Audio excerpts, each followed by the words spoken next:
Good morning mga kabayan. Andito ho tayo sa probinsya ng Pangasinan. At ito po ay bakanting lote. Madalas po ito ay pinapastulan ng mga kambing, baka, karabaw o anumang hayop na pwede ipastol dito. At kung mapapansin natin dito, yung mga gilid ay ang ginawang harang ay mga ito po ay sanga at puno ng malunggay.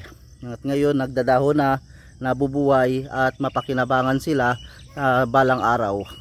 Okay, dahil mayroon ng dahon, so pwede na tayo manguha ng mga dahon ng malunggay dito. Ayan po, so libre lang po ito sa may gusto manguha ng malunggay, pansahog sa pang ulam-ulam, pang sabaw-sabaw.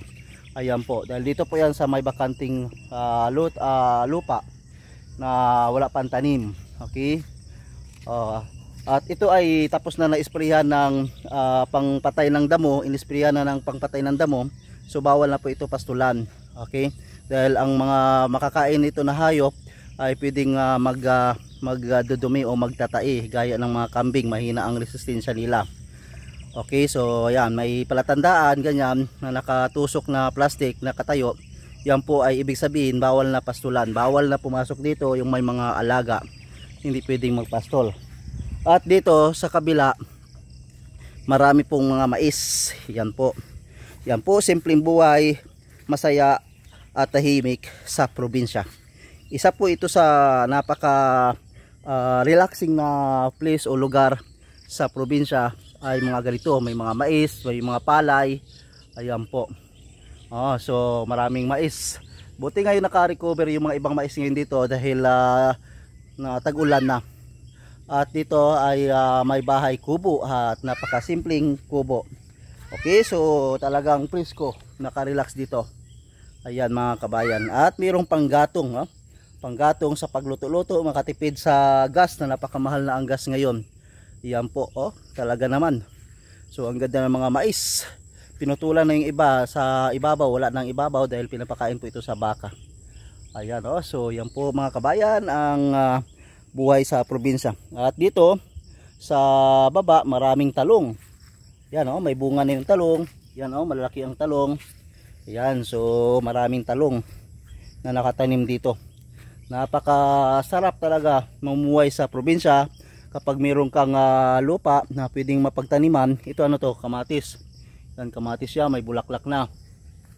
At may mga sili na rin, sili. Ayan, so talagang kung ano yung pwede nating maisipan na itanim sa probinsya kapag may bakanting lupa ay pwede, di ba?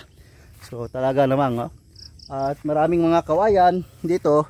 So may mga kawayan dito, yan po kawayan, tapos may labong. Pag gustong maglalabong, maggata ng labong, mag-adobo ng labong o labong na may sitaw, may sabaw tapos lagyan ng sitaw. Tapos lagyan ng bangus. Wow, yan preskong labong mga kabayan. Ayan po So makikita natin ang buhay probinsya. Talagang mga organic ang pwede nating mapakinabangan sa pagkain, mga pang-ulam-ulam. So bigas na lang ang problema, di ba? So yan po, magandang umaga, napakaganda ng umaga. Yung unang sikat ng araw ay talagang maganda sa katawan, lalo sa ating likuran, lalo pag may mga ubo-ubo tayo. Ayan. So try nyo mga kabayan, Ayan po mga kabayan. Okay mga kabayan, so maraming salamat mga kabayan sa mga nakapanood sa video kong ito. Maraming salamat. Ingat po kayo lagi kung saan man kayo naroon, saan man kayo nanonood na sa sulok ng bansa. God bless po mga kabayan. Thank you so much.